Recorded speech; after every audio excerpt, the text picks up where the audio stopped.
கழகத்தின்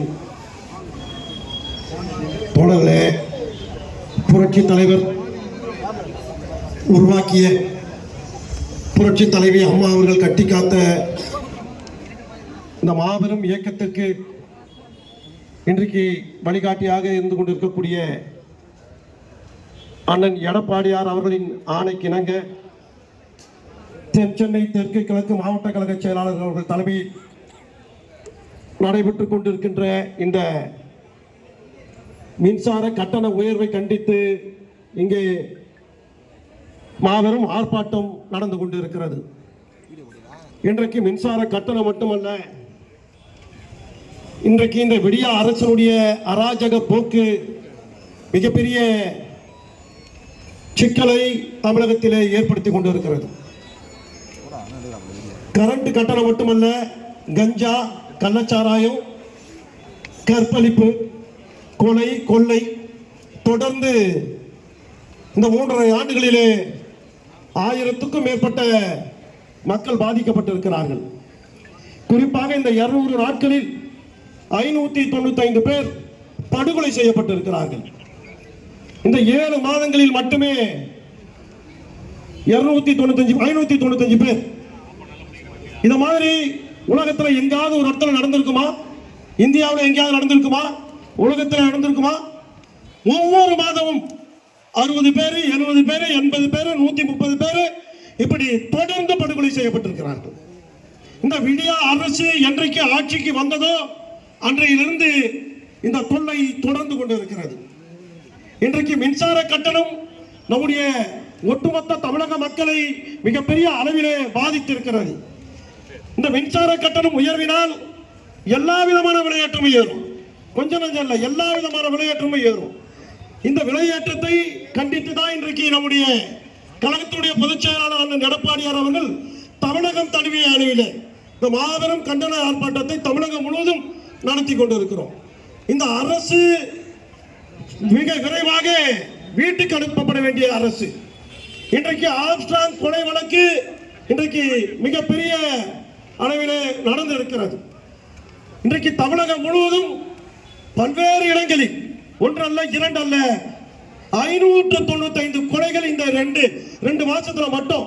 அப்படின்னா இந்த 3.5 ஆண்டுகள்ல நீங்க கணக்கு போட்டு பாருங்க, எத்தனை படுகொலைகள் நடந்திருக்கும், எத்தனை சாராய சாவுகள். நீங்க பாத்தீங்கன்னா கடந்த ஆண்டு மரக்காணத்துல 23 பேரு, இந்த ஆண்டு கள்ளக்குறிச்சியில 65 பேரு. இந்த சாராய ஆலைகள் யாரால் நடத்தப்படுகிறது? இந்த சாராய ஆலைகள் அத்தனையுமே திராவிட முன்னேற்ற கழகத்தினுடைய விடியா அரசினுடைய இன்றைக்கு அமைச்சர்களாக இருக்கக்கூடியவர்கள் தான் இன்றைக்கு இந்த சாராய ஆலைகளை நடத்தி கொண்டிருக்கிறார்கள். ஆனா இவங்க என்ன சொல்லுவாங்க? போன ஆண்டு நம்முடைய ஆட்சியில அவங்க என்ன சொன்னாங்க? இந்த சாராயம் நிறைய ஆறா ஓடுது, டாஸ்மார்க் ஓடுதுன்றாங்க. இந்த ஆட்சி எதனால ஓடுது? டாஸ்மார்க்கால தான் ஓடுது.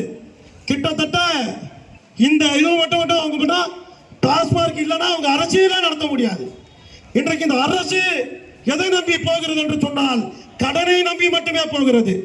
3,65,000 கோடி இந்த 3 ஆண்டுகள்ல 3,65,000 கோடி. இவங்க எந்த திட்டங்களும் போடல, எந்த ஒரு நல்ல ஒரு சட்டங்களும் போடல. இது மக்களை பாதிக்கக்கூடிய, ஒவ்வொரு நாளும் மக்களுக்கு எதிரான சட்டங்களை தான் கொண்டு வராங்க, திட்டங்களை தான் கொண்டு வராங்க. நீட்டுங்கிற ஒரு போர்வையை கையில் வைத்துக் கொண்டு மக்களை ஏமாற்றி இன்றைக்கு ஆட்சிக்கு வந்திருக்கிறார்கள். ஆனா இந்த நீட்டு இன்னைக்கு வந்துச்சா? வர முடியாது. ஏன்னா அதை அரசு உச்ச நீதிமன்றத்தில் ஒரு வழக்காக இருக்கிறது. ஆனால் மக்களிடத்திலே பொய்யை சொல்லி நீட்டு என்கிற பெயரில் இவர்கள் இன்னைக்கு ஆட்சிக்கு வந்திருக்காங்க. இந்த ஆட்சியை நாம் வீட்டுக்கு அனுப்ப வேண்டும். அப்படி அனுப்புகின்ற போதுதான் தமிழக மக்களுக்கான ஒரு எதிர்கால வாழ்க்கை கிடைக்கும்.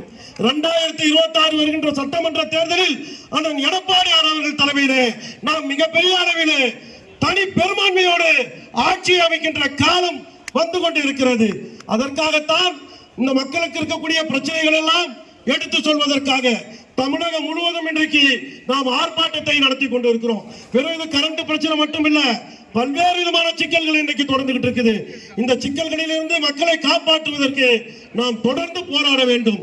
நாம் ஒன்றிணைந்து போராடுகின்ற பொழுதுதான் இந்த விடிய அரசை வீட்டுக்கு அனுப்ப முடியும். இந்த விடிய அரசை வீட்டுக்கு போகின்ற காலம்தான் தமிழகத்துடைய மக்களுடைய பொற்காலமாக மாறும். எனவே இங்க வந்திருக்கக்கூடிய தோழர்கள் நம்ம அனைவருமே இங்க வந்து ஒவ்வொரு நாளும் இந்த விடிய அரசுடைய ஆட்சியை மக்களிடத்தில் கொண்டு செல்வதற்காக நம்ம தனித்தனியா ஒவ்வொருத்தரும் நம்ம மக்களை சந்திக்கின்ற பொழுது இந்த அரசனுடைய அராஜக போக்கை, இந்த கொலை கொள்ளை கற்பழிப்பு கஞ்சா அனைத்தையுமே நீக்குவதற்கு இந்த மக்களிடத்தில் நாம கொண்டு போகணும். மக்களுடைய கோபம் தான் நம்ம இந்த ஆட்சியை தூக்கி போட முடியும். இந்த 2024 பாராளுமன்ற தேர்தல் அவர்கள் ஜெயிச்சிருக்கலாம், ஆனால் அது ஒரு மாயை பொய்யான செய்தியை மக்களிடத்தில் எடுத்து சொல்லி இன்றைக்கு அவர்கள் ஆட்சி பாராளுமன்றத்திலே உள்ளே நுழைந்திருக்கிறார்கள். ஆனால் இது தொடர்ந்து நடக்காது. வருகின்ற 2026 சட்டமன்ற தேர்தலில் மாண்புமிகு எடப்பாடியார் அவர்களுடைய தலைமையிலே நம்முடைய அனைத்து இந்திய அண்ணா திராவிட முன்னேற்ற கழகம் ஆட்சியை பிடிக்கும் என்று சொல்லி வாய்ப்பளித்த உங்கள் அத்தனை பேருக்கு நன்றி கூறி விடைபெறுகிறேன். நன்றி, வணக்கம்.